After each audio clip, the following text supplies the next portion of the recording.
बेटा आप लोगों के पास स्टार्ट हो रही है नेक्स्ट यूनिट, और वो क्या है आप लोगों के पास सॉलिड स्टेट। क्या दे रखी है? Solid state. बेटा अल्टीमेटली आपको पता ही चला है कि सॉलिड स्टेट आपके सिलेबस में वापस इंट्रोड्यूस हुई है। मैं जब भी ये वीडियोस बनाऊंगा तो उसके अंदर ये टॉपिक इंक्लूड करूंगा कि क्या सीबीएसई ने एक्सक्लूड किया है, और जो सीबीएसई ने एक्सक्लूड किया आई होप कि जो है एचबीएसई और अदर बोर्ड्स भी इसको एक्सक्लूड कर देंगे। ठीक है, तो हमारे टॉपिक उनको रिलेट करते हुए ही होंगे। आपके पास बेटा सॉलिड स्टेट होता है। सबसे पहले तो हमारा टॉपिक होता है कि कोई भी एक सब्सटेंस कोई एक पार्टिकुलर स्टेट क्यों गेन करता है, कि what is our question, why a particular substance get a particular state. भाई कोई भी एक सब्सटेंस एक पार्टिकुलर स्टेट क्यों गेन करता है, स्टेट के ऊपर जाते हैं। आपके पास टोटल फिजिकली तो 3 है, आपके पास सॉलिड, लिक्विड, गैस। आप अगर जो है एक्सपेरिमेंटल पे जाते हो तो प्लाज्मा भी इंक्लूड हो जाती है और बोस-आइंस्टाइन भी इंक्लूड हो जाती है, मगर हमारे पास 3 ही स्टेट हैं। ठीक है, आपके पास सॉलिड, लिक्विड और गैस। तो हम लोग कहते हैं कि कोई भी सब्सटेंस कोई भी स्टेट गेन करे उसके लिए 2 फोर्सेस इन्वॉल्व होती हैं। तो हम लोग क्या कहते हैं कि 2 forces involve to provide particular state to any substance. किसी भी एक सब्सटेंस को पार्टिकुलर स्टेट देने के लिए 2 फोर्सेस इन्वॉल्व होती हैं। एक होती है बेटा इंटरमोलिक्यूलर फोर्सेस, और दूसरी होती है बेटा थर्मल फोर्सेस। दूसरी क्या होती है आपके पास? Thermal forces. यहां पर क्या बताया जाता है बेटा, जो इंटरमोलिक्यूलर फोर्सेस है बेटा इसके अंदर बहुत सारी फोर्सेस इन्वॉल्व हो जाती है। मैं किसी एक पार्टिकुलर फोर्स का नाम यहाँ प्लेस नहीं कर रहा। जैसे आपके पास होता है hydrogen bonding, van der Waals forces, covalent, ionic, ठीक है, सिग्मा, पाई, डाइपोल इंटरेक्शन, आयन डाइपोल, जो भी कुछ है सब ये अट्रैक्टिव इन नेचर है। ये क्या है आपके पास? अट्रैक्टिव हैं इन नेचर के अंदर। ठीक हो गया। और दे प्रोवाइड रेगुलर ऑर्डर। ये रेगुलर ऑर्डर प्रोवाइड करने की कोशिश करते हैं। दे हेल्ड मॉलिक्यूल्स टाइटली। क्या करते हैं? दे हेल्ड मॉलिक्यूल्स टाइटली। ये मॉलिक्यूल्स को टाइटली जोड़े रखते हैं। ठीक है, तो अगर ये फोर्सेस बढ़ती हैं तो कोई एक सब्सटेंस सॉलिड स्टेट गेन करने की कोशिश करता है। बी होता है बेटा थर्मल फोर्सेस। क्या होता है बेटा? Thermal forces. थर्मल फोर्सेस के ऊपर क्या होता है? ये रिपल्सिव होती हैं। क्या है बेटा? ये रिपल्सिव फोर्सेस होती हैं। यहां पर क्या प्रोवाइड करता है? They provide randomness. ये रैंडमनेस प्रोवाइड करते हैं। ठीक है, और इस फोर्स की वजह से मॉलिक्यूल एक दूसरे से दूर जाते हैं। Due to these forces molecules moves apart. एक दूसरे से दूर जाते हैं। अगर थर्मल फोर्सेस बढ़ती हैं तो कोई एक सब्सटेंस गैसियस स्टेट गेन करने की कोशिश करता है। तो अब आपके पास क्वेश्चन है कि कोई एक सब्सटेंस सॉलिड है तो इसका मतलब उसमें कौन सी फोर्सेस ज़्यादा स्ट्रॉन्ग है, इंटरमोलिक्यूलर या थर्मल? तो डेफिनेट है इंटरमोलिक्यूलर फोर्सेस स्ट्रॉन्गर है। ठीक है, तो ये तो आपके पास हमने टॉपिक डिस्कस किया।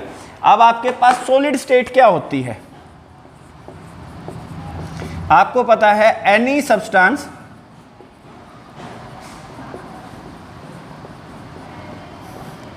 which have definite shape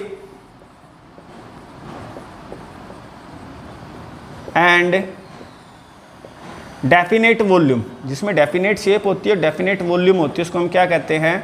called solid.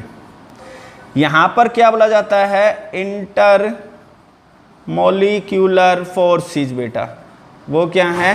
Stronger है। किससे स्ट्रोंगर हैं? थर्मल फोर्सेस से। किससे स्ट्रोंगर है बेटा? थर्मल फोर्सेस से। अब जो होता है सॉलिड जो होता है सब्सटेंसेस होते हैं, सॉलिड सब्सटेंसेस 2 कैटेगरी में क्लासीफाई होते हैं।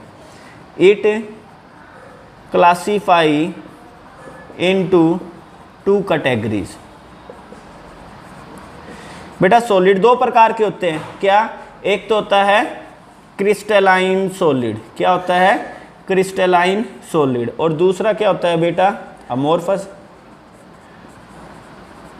दूसरा होता है बेटा अमोर्फस सॉलिड। तो हम लोग सॉलिड को दो कैटेगरी में क्लासिफाई करते हैं बेटा, एक तो क्रिस्टलाइन सॉलिड और दूसरा क्या है अमोर्फस।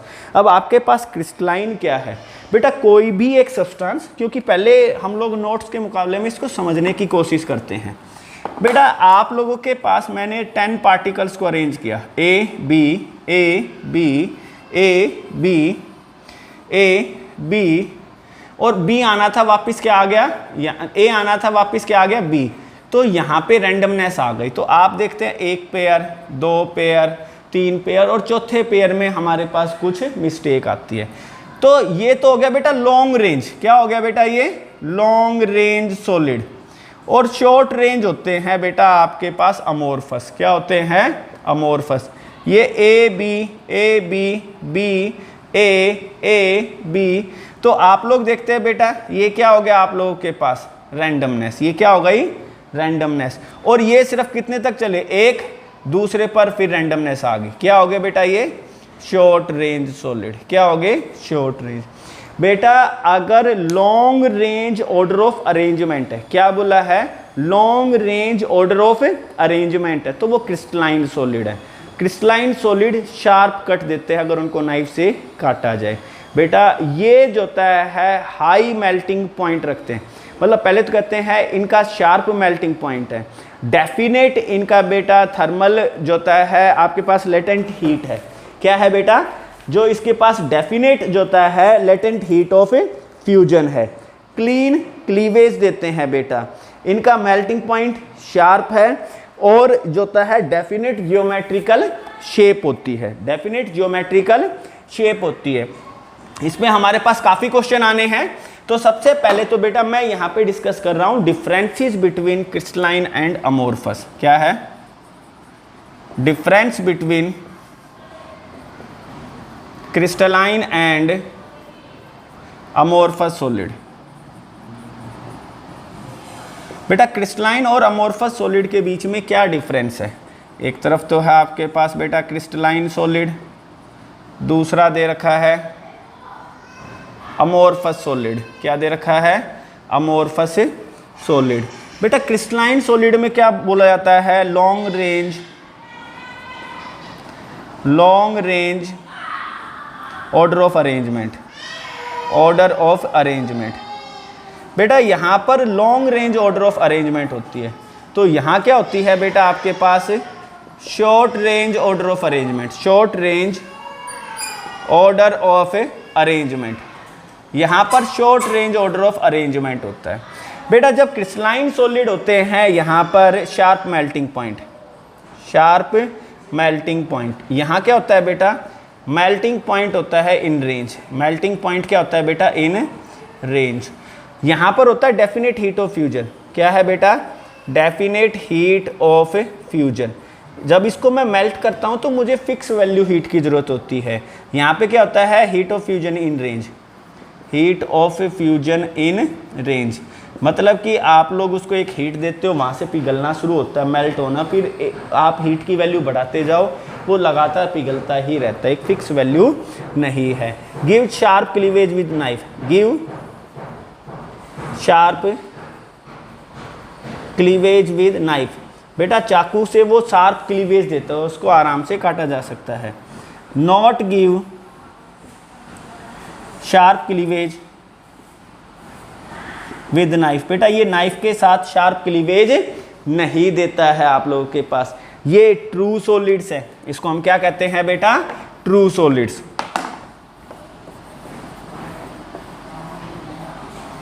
ये क्या होते हैं सूडो सॉलिड्स हैं बेटा, अनआइसोट्रोपिक in nature.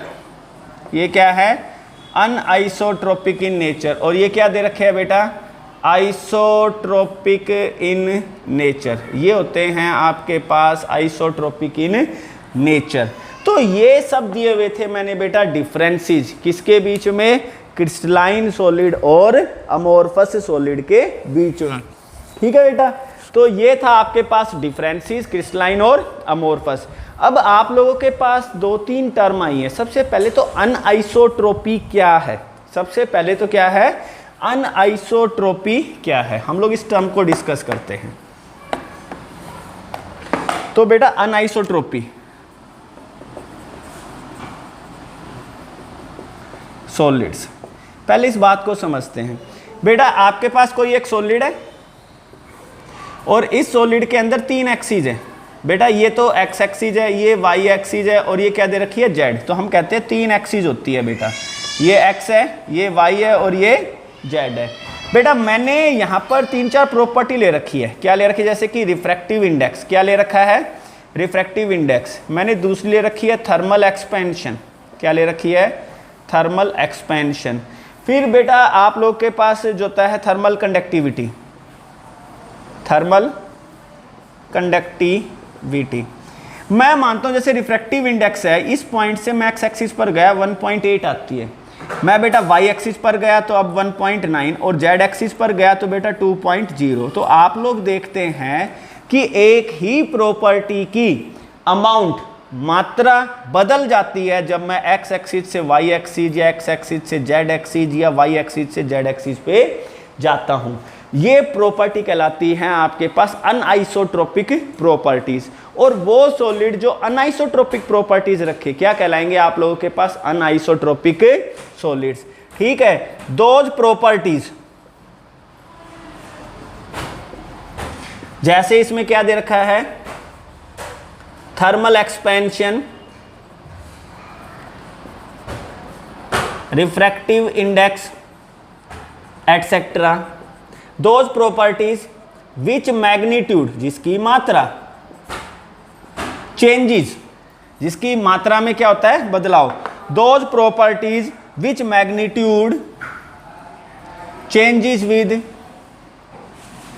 Change in direction, वो प्रॉपर्टीज जिसकी मात्रा में बदलाव होता है जब मैं डायरेक्शन बदलता हूं, कॉल्ड आपके पास अनआइसोट्रोपिक प्रॉपर्टीज, अनआइसोट्रोपिक प्रॉपर्टीज।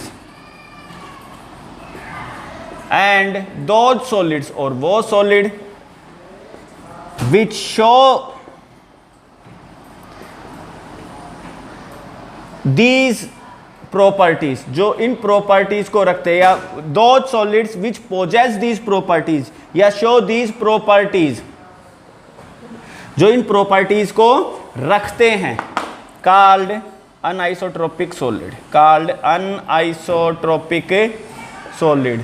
और आपके पास एग्जाम्पल क्या होता है बेटा, क्रिस्टलाइन सॉलिड, क्या दे रखा है बेटा, क्रिस्टलाइन सॉलिड अनआइसोट्रोपिक सॉलिड है। क्रिस्टलाइन सॉलिड कैसे सॉलिड है बेटा आप लोगों के पास, अनआइसोट्रोपिक सॉलिड्स है। तो इसका मतलब होता है बेटा कि अगर मैं क्रिस्टलाइन सॉलिड के अंदर एक्स एक्सिस से वाई एक्सिस से जेड एक्सिस पे जाता हूँ, तो बेटा उस कंडीशन में आपके पास जैसे कि रिफ्रैक्टिव इंडेक्स है, थर्मल एक्सपेंशन है, या आपके पास दे रखा है क्या, थर्मल जो होता है आपके पास कंडक्शन, ये चेंज होता है, ये क्या होता है, चेंज। ये और बता रहा हूँ बेटा, ये वो टॉपिक है जिसपे सबसे ज़्यादा गलतियाँ होती हैं, ये वो टॉपिक है जिसमें सबसे ज़्यादा गलतियाँ होती हैं। और गलतियाँ क्यों होती हैं, हम ये अज्यूम करते हैं कि आपके पास अमोर्फस सॉलिड अनआइसोट्रोपिक है। नहीं बेटा, क्रिस्टलाइन सॉलिड आप लोगों के पास अनआइसोट्रोपिक सॉलिड है। क्रिस्टलाइन सॉलिड में डायरेक्शन बदलने पर मैग्नीट्यूड बदलती है। अब आपके पास आता है बेटा जो होता है सूडो सॉलिड, क्या होता है, सूडो सॉलिड्स। बेटा वो सॉलिड्स, ये also called super cooled liquid, इनको क्या कहते हैं बेटा, सुपर कूल्ड लिक्विड। इनको बेटा सुपर कूल्ड लिक्विड कहते हैं। They have property of flow, they have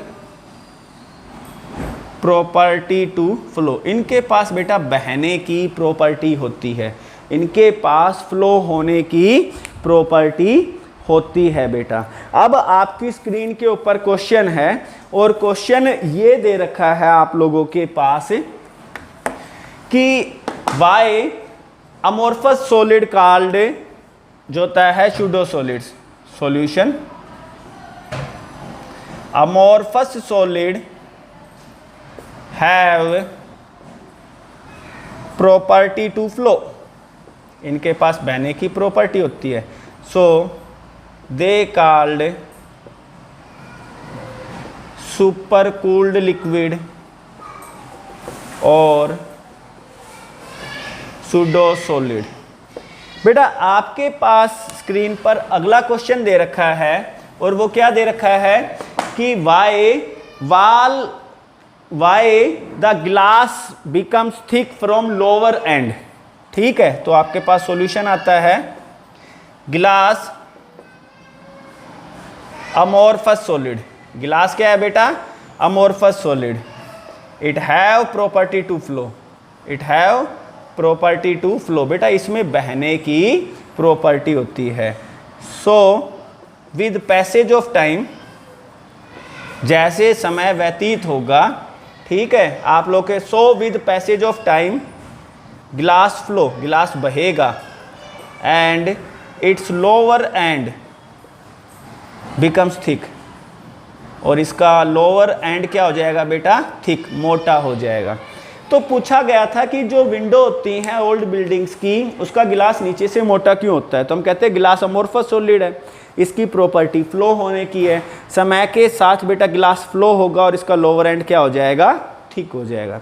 बेटा अब आपके पास अगला क्वेश्चन है कि वाई गिलास become opaque after some time. कुछ समय के बाद गिलास ओपेक क्यों हो जाता है? तो हम लोग क्या कहते हैं?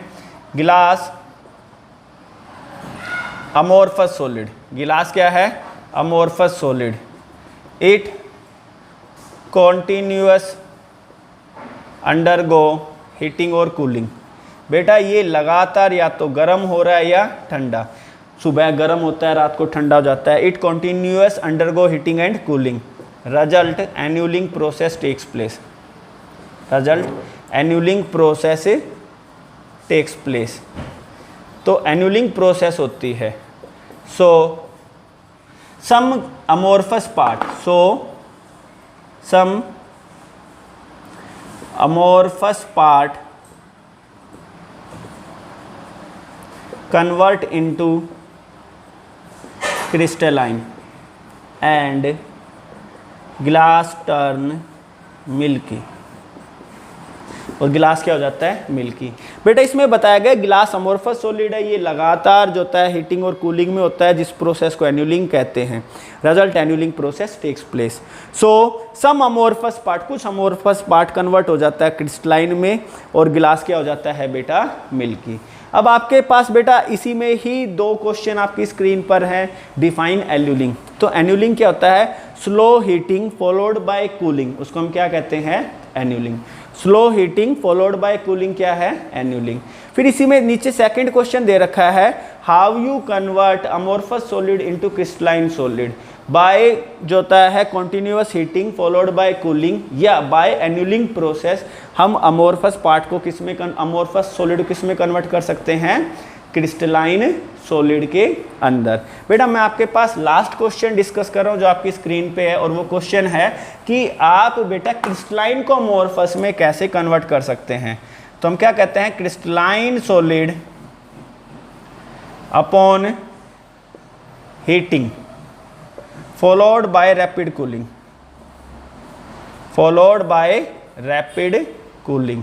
बेटा सबसे पहले तो आप उसको गर्म करते हो, उसके बाद बहुत जल्दी उसको ठंडा करते। Crystalline solid upon heating followed bye rapid cooling convert into amorphous solid. उसको किस में कन्वर्ट कर दिया जाता है बेटा? अमोर्फस सॉलिड के अंदर। तो बेटा ये थे आपके पास कुछ क्वेश्चंस आपकी स्क्रीन पर मैं छोड़े हुए जा रहा हूँ। Thank you.